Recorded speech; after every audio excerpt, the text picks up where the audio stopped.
Valérie Mercier, de temps en temps je vais dans des spectacles, j'ai toujours plaisir à rencontrer des copains que j'ai connus jadis. Pour sensibiliser les gens à la défense de l'environnement. Un matin, je me suis réveillé, la radio jouait de l'accordéon, c'était Yvette Horner qui jouait Perle de cristal un dimanche matin. Et je me suis retourné en disant, oh là là, ton accordéon me fatigue Yvette. Et je me suis rendormi. Non, je ne me suis pas rendormi parce que ça s'est mis à tourner dans ma tête. Ton accordéon me fatigue Yvette, si tu jouais plutôt de la clarinette, voilà. Et tout d'un coup, je me suis mis à écrire comme ça.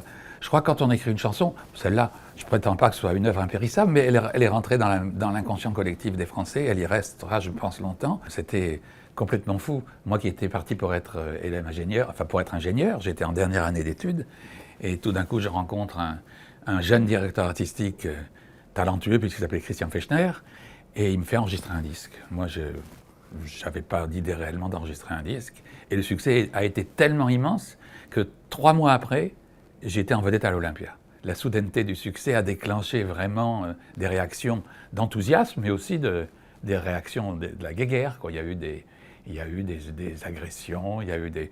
Mais au total, c'est un souvenir...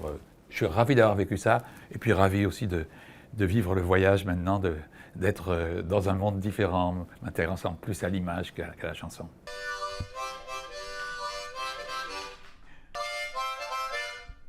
Oh yeah.